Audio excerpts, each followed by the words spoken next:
senhores telespectadores, eu tinha previsto estar a esta hora no Porto. No Porto, por causa capital da cultura, mas tem estado uma invernia rigorosa. É impossível pôr um pé fora de casa. E, portanto, olhem, fiquei em Lisboa e vou-lhes falar de uma coisa que eu considero extremamente importante e que não é do conhecimento muito habitual das pessoas. Vou-lhes falar de um dos principais monumentos históricos que existem em Portugal. Uma torre. Bom, mas uma torre diferente de todas as outras torres. Vou-lhes falar da Torre do Tombo.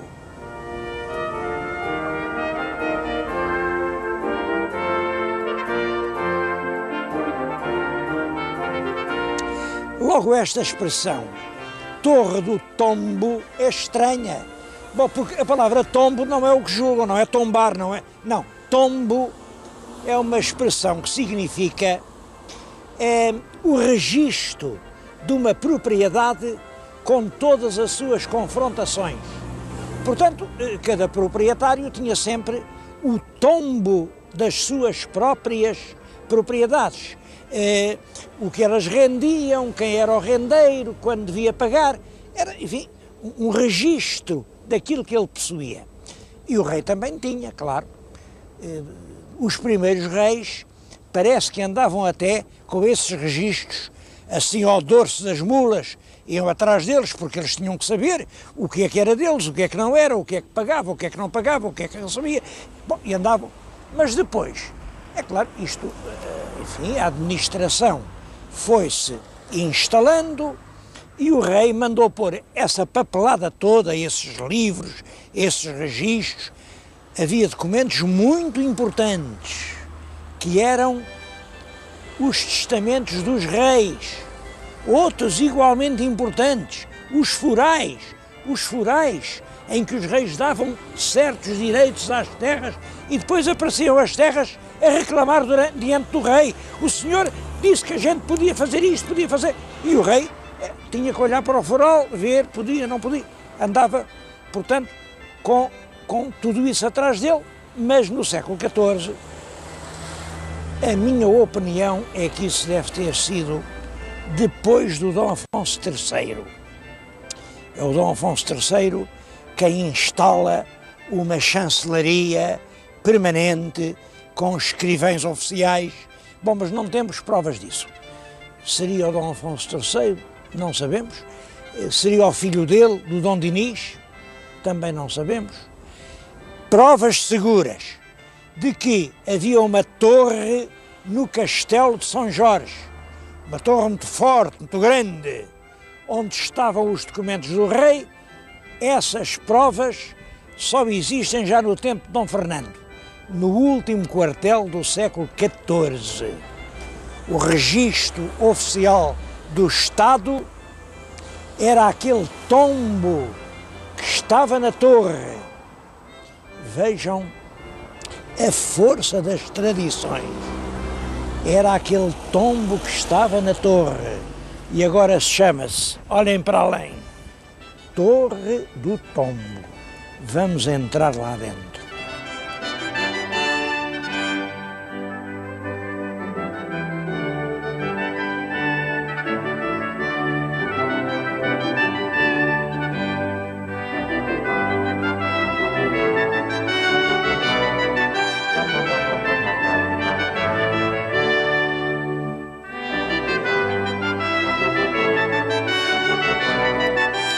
A torre do Castelo de São Jorge foi destruída no terremoto de 1755. E, como sabem, foi realmente uma calamidade enorme. A torre, que já era muito antiga, abriu, os telhados abateram e toda a documentação que estava ali ficou em risco de se perder. Bom, nessa altura deu-se uma coisa que é muito notável. O guarda-mor da torre era um homem, já não era novo, era o Manuel da Maia. Manuel da Maia ficou ali entre os escombros, a guardar aquelas preciosidades, porque os livros que ali estavam já tinham 500 anos, alguns. Mandou rapidamente fazer um barracão de madeira, mandou cobri-lo de telha, o que é extremamente difícil, porque na Lisboa pós-terremoto não há telhas para vender, mas ele conseguiu-as, e consegue meter lá dentro todos os documentos que os reis de Portugal, durante o século XIV, XV, XVI, XVII, XVIII, tinham acumulado dentro da torre. Estou a falar nisto e com a ideia de que este país ainda não prestou a Manuel da Maia a homenagem que lhe deve. É a Manuel da Maia, ao engenheiro Manuel da Maia, que Portugal deve não ter perdido ainda inteiramente a sua memória nacional. Bom, a torre deixou de ser torre, passou a ser um barracão, mas aquele barracão chamava-se torre, esteve ali no século XVIII, esteve ali no século XIX, esteve ali no século XX. Olha, eu próprio me confesso, eu tinha esse remorso, porque a torre dali do barracão passou para São Bento, para o palácio onde hoje está a Assembleia da República, lá para um resto de Chãozito, e estava lá pessimamente. Eu fui lá centenas de vezes, porque, como sabem, sou formado em História e eu gosto da história em primeira mão, eu gosto muito das coisas em primeira mão. Portanto, nunca me fiei muito no que os outros dizem da história. Vinha cá, pedia os livros, via como é, e é por isso é que a minha história é diferente. Há quem diga, mas este homem diz tudo ao contrário dos outros, é verdade, é verdade. Bom, mas é que eu vim lê-la aqui, e vim aqui milhares de vezes. Aqui não. Ao resto de chão do Palácio de São Bento. E eu tentei o mais que podia, que se arranjasse dinheiro para mandar fazer uma Torre do Tombo num sítio seguro. Não consegui. Quem o conseguiu foi aqui um diretor da Torre do Tombo, o Zé Pereira da Costa. Ele ainda é vivo. Está agora na Ilha da Madeira e espero que me esteja a ouvir. O país deve ao Dr. José Pereira da Costa os esforços enormes para levar o governo a fazer uma nova Torre do Tombo. Ele conseguiu que em 1980 fosse finalmente aqui, neste sítio, na cidade universitária, lançada a primeira pedra. E em 1990, 10 anos depois, foi inaugurado o edifício. É um edifício notável, com características únicas. Este edifício, bom, pelo menos segundo os cálculos, não há terremoto que o possa destruir. Se houver um sismo imenso, mesmo do grau 10, se tudo ficar em escombros, o bloco central, que é o bloco da Casa Forte, onde estão os grandes documentos portugueses, fica inteiro entre as ruínas dos edifícios laterais. A segurança é total. Estão aí alarmes, estão sistemas. Aqui não entra ninguém se não tiver licença. A memória portuguesa está firmemente, fielmente guardada aqui.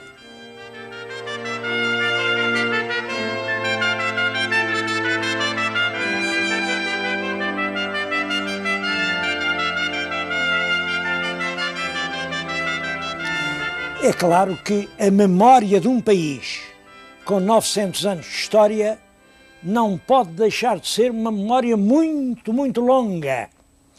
Essa memória está contida aqui em maços de documentos, em corredores, e isto tem 50 quilómetros de prateleiras com documentos. 50 quilómetros. Bom, 1 quilómetro tem 1000 metros, portanto são 50 mil metros, cada metro tem 1000 milímetros. Imaginem só que em cada milímetro há um documento. Portanto, 50 mil vezes 1000 são 50 milhões. No mínimo 50 milhões de documentos. O mais curioso é que este edifício foi planeado e tem 120 quilómetros no total. Quer dizer, isto foi planeado de acordo com a ideia que a nossa memória vai continuar. Eu estive a fazer as contas, esses 120 quilómetros dão para o nosso país continuar por mais 1260 anos. Mas os meus queridos telespectadores pensam que nós vamos durar mais 1260 anos? Só não vamos se não quisermos. Só não vamos se fizermos asneiras. Olhem, asneiras como já temos feito. Eu estou aqui acompanhado por um funcionário e vou pedir ao José António que, ao acaso, me tire aí um maço qualquer e me traga para eu poder dizer o que é. Quando eu pedi o documento, eu já sabia que não podia deixar de ser um documento da Inquisição, porque este andar, tudo isto quando vêem, são processos da Santa Inquisição. Aqui, neste andar, nestas prateleiras, há 40.000 processos. Este é o processo em que foi acusada Isabel de Sousa, cristã nova de Lisboa, casada com Gaspar de Sousa e presa nos cárceres desta Inquisição de Lisboa. Depois, segue-se aqui as culpas, as testemunhas. Vejo por aqui que ela era acusada de fazer na sua casa cerimónias do culto judaico. Portanto, a acusação era manter o culto de judia quando realmente era cristã nova. Vejo aqui a sentença, vamos ver já agora. Esta escapou da fogueira, mas saiu num auto de fé e teve que abjurar solenemente. É claro que acusar 40.000 pessoas de terem uma fé diferente da nossa é um erro que pode realmente destruir a alma de um país. Eu acho que a Inquisição não nos conseguiu destruir, mas deixou-nos aleijados. Eu falei em 50 milhões de documentos, é claro que é um número perfeitamente imaginativo. Podem ser 50 milhões, podem ser 100 milhões. Certo é uma coisa, temos em Portugal um dos maiores arquivos do mundo, maiores e mais ricos. Bom, mas agora uma pergunta, então, e como é que se faz para se consultar? Os meus prezados telespectadores escrevem-me, têm-me escrito muitas cartas, a dizer, eu queria saber a história da minha terra, eu até já fui à Torre do Tombo e perguntei-me lá, não me disseram dizer. Bom, é preciso compreender uma coisa, este arquivo é um arquivo especializado que realmente só pode ser utilizado por pessoas já preparadas para a investigação. Eu agora estou-lhes a falar, viram esta sala muito grande, sabe o que é isto? É a sala dos índices. Bom, eu vou tirar aqui um livro, este. Isto é um índice. Aqui os leitores podem consultar o índice. Mas sabem quantos índices há nesta sala? Mais de 2.000 índices de fundos, de coleções, de cartórios, de conventos, índices, e em cada uma desses fundos há milhares de documentos. É evidente que é preciso ser especializado para poder vir aqui. Aqui há funcionários que ajudam as pessoas, há computadores que facilitam o trabalho, mas mesmo assim, e é evidente que isto não é uma biblioteca popular. Quem quiser fazer uma ideia da riqueza, da variedade, da documentação da Torre do Tombo, tem agora uma oportunidade única, uma exposição dos maiores tesouros da Torre do Tombo.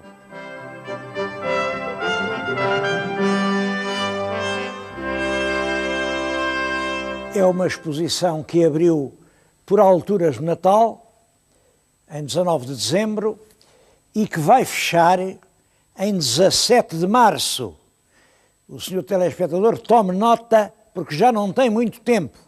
17 de março. Tem vindo imensa gente, naturalmente gente gente do Porto, gente do Sul, gente de Espanha, da Itália, da França, da Inglaterra, vem gente de toda a parte. Uma nota muito curiosa, que eu não sei explicar. Só não vem gente aqui das faculdades do campo universitário de Lisboa. Como sabem, a Torre do Tombo está aqui mesmo no campo universitário. Eu pergunto o que é que os nossos estudantes de História terão contra os documentos. Se calhar é porque os documentos dizem a verdade. Bom, em todo caso, aproveitem. Até 17 de março podem vir ver peças que dificilmente se podem ver durante a vida, porque elas estão fechadas, aferrolhadas a 7 chaves, na Casa Forte da Torre do Tombo, e não as mostram a ninguém. É preciso ser, enfim, razões muito fortes para se poderem ver estas peças. Estou rodeado delas, elas são centenas, não posso citá-las, mas vou falar de uma dúzia ou duas, que vale a pena vir aqui só para ver isto. Olhem, está aqui um documento escrito, imaginem, do século V, do ano 451. É uma cópia das atas do Concílio de Calcedónia.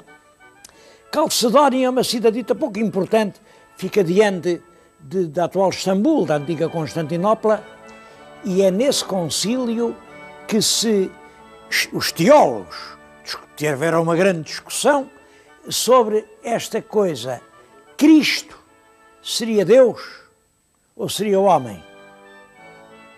Bom, e chegaram à conclusão, que escreveram naquela ata, e que ficou para sempre, de que Cristo tinha duas naturezas. Era homem, homem como eu, e era Deus, Deus como eu não sou. Bom, outro é um documento do ano de 451, imaginem, é claro, um fragmento dos escritos mais, talvez seja o escrito mais antigo que há em Portugal. E já agora reparem naquela caligrafia, tomara agora a gente escrever tão bem. Um outro documento engraçado, a bula Manifestis Probatum, é uma bula mandada pelo Papa ao nosso Dom Afonso Henriques, a dizer que sim, que ele era rei, que podia intitular-se rei de Portugal. Está aí o testamento, olha, é o mais antigo testamento real português, o testamento do pobre do Dom Afonso II. O Dom Afonso II, como sabe, eu digo pobre, ele foi um grande rei. É o homem que faz as primeiras leis gerais, as primeiras inquirições, as primeiras confirmações. É o homem que estabelece o Estado com toda a sua força burocrática, mas morreu leproso e fez um testamento, está aí, a data é de, penso, 1214, portanto, ele tinha sido autónomo há 3 ou 4 anos. Outro documento muito bonito é a notícia do torto. A notícia do torto é o primeiro papel, não é papel, é pergaminho, o primeiro pergaminho escrito em português. Porque antigamente não se usava o português, usava-se o latim. Esse é já um latim muito atrapalhado, muito aportuguesado. Agora, o primeiro documento oficial escrito em português é a notícia do torto. O que é que quer dizer torto? Como sabem, direito é o que deve ser. Torto é o contrário. Torto é o que não deve ser. Portanto, torto é um ato ilegal. É notícia de um ato ilegal, é de torto que vem tortura. A tortura é toda ilegal. Que um sujeito se queixa, a notícia do torto. Bom, depois temos aí, do tempo de Dom Dinis, do rei Dom Dinis, é o rei Dom Dinis quem vem a tornar obrigatório o uso do português em vez do latim. E do Dom Dinis temos um documento muito bonito. É também um bocado de pergaminho, em que está uma cantiga dele, com a anotação musical. É por aquele bocado que hoje, enfim, os nossos grupos corais podem inventar o que seria a música dos cancioneiros. Outro documento impressionante, o auto da aclamação del rei Dom João I, em 1385, está a grande folha, a dizer que aclamaram o rei, o mestre Davis, com muitos selos dos conselhos. É lá que aclamou, foi a gente dos conselhos. E cada um punha ali o seu selo de cera, hoje mal se podem ver, é um documento do século XIV. Depois há documentos dos descobrimentos, muitos, olhem, está ali o Tratado de Tordesilhas, está ali o Tratado das Alcáçovas, o tratado que dividiu o mundo ao meio, e o Palácio das Alcáçovas continua a cair, onde aquilo foi assinado. Está aí a Bíblia dos Jerónimos, é um dos documentos mais ricos em iluminura de todo o mundo. Depois estão muitos mapas. O mapa do Albernaz, eu gosto muito do mapa do Albernaz, é já do fim do século XVI, mas acho que a África está desenhada com uma exatidão. Ninguém conhecia tão bem a África como os portugueses. Aquele é o livro da Marinharia de João de Lisboa, um livro do século XVI. Está ali o Atlas do Fernão Vaz Dourado, estão documentos da Inquisição impressionantes. Veem aqueles trapos, são trapos rasgados da camisa que o prisioneiro vestia, que era para ali escrever e mandar recados à família. Outro processo que me impressiona muito é que é o processo do Padre Malagrida. O Padre Malagrida, coitado, era um homem muito velho, ele era mais ou menos atontado, mas era um grande homem, ele foi o apóstolo do Brasil, entrou pelo sertão, conseguiu converter à civilização tribos ferozes. Bom, mas depois aqui no tempo do Pombal, quando veio o terremoto, o Padre Malagrida estava muito velho, ele era atontado, começou a dizer que o terremoto era a culpa dos pecados dos homens, e o Pombal não gostou. É evidente que o terremoto não tem nada a ver com pecados, o terremoto são forças da natureza. E irritou-se com os sermões de Malagrida, e então resolveu entregá-lo à Inquisição. O que é esquisito é o nome do denunciante. Quem denuncia o apóstolo do Brasil às senhas da Inquisição, reparem, está lá escrito, é o Condoeiras. Condoeiras foi depois promovido a Marquês de Pombal. Como é espantoso que homens tão grandes possam fazer coisas tão pequenas. Bom, e há muito mais coisas, muitos documentos. Está ali a passarola, os desenhos técnicos da passarola. Está ali o lindíssimo livro do Armeiro Mor. Há muitos outros tesouros para ver. Eles constam num catálogo, um catálogo com 240 imagens das coisas mais importantes que aqui estão expostas. Bom, ele não é muito barato, custa 4 contos, mas eu acho que para conhecer os tesouros do Arquivo Nacional vale a pena ter este livro.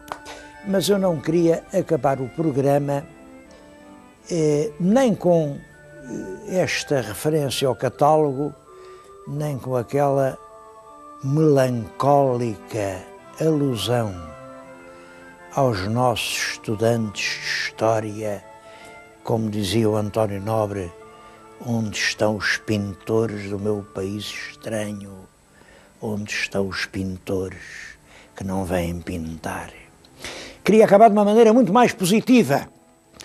Tenho diante de mim 2 volumes abertos da Leitura Nova. Eles não são 2, são 61. Bom, a história da Leitura Nova é impressionante. Quando o rei Dom Manuel subiu ao trono, por morte de Dom João II, já os documentos da Torre do Tombo estavam a apodrecer. Isto tinha sido fundado lá nos meados do século XIV, os séculos em cima, muita umidade, pouco cuidado, estava-se tudo a destruir. E o rei Dom Manuel tem perfeitamente a ideia de que uma nação, se quiser ter frutos no futuro, tem que preservar as sementes do passado. E então dá ordem, isto é em 1504, dá ordem para copiar para grandes livros do material que aguente a passagem dos séculos, todos os documentos importantes que ainda se podiam ler. Manda comprar na Flandres grandes folhas de pergaminho e faz estes 61 volumes que contêm perto de 50.000 documentos. Estão ordenados geograficamente. Há uma série de volumes para o Entre Douro e Minho, outra série para Trás-os-Montes, Beiras, Extremaduras, Odiana, que é para baixo do Tejo, Ilhas. Isto quer dizer, não há nenhuma Câmara Municipal do nosso país que não tenha nestes livros numerosos documentos que lhe digam respeito. Infelizmente, a Leitura Nova continua por publicar. Quem a quiser ver tem que vir aqui, e não é fácil, como calculam, tesouros destes estão no cofre forte. O meu projeto é este. Está a começar o milénio. Vamos celebrar a entrada do milénio com a publicação da Leitura Nova. Quem deve tomar a iniciativa não é o Governo, nem a Direção-Geral, nem o Ministério, nem o Diretor de... Não é coisa nenhuma. Não. São todas as 300 e tantas câmaras do país. Se cada câmara entrar com 1 milhar de contos, e a de Lisboa com 100 milhares, e a do Porto com outro tanto, porque tanto vale o Porto como vale Lisboa, arranja-se facilmente o dinheiro para oferecer às câmaras a Leitura Nova, onde vem a sua história. Eu acho que sim. Esta era uma maneira bonita de entrar, de celebrar a história de Portugal no 3º milénio depois de Cristo.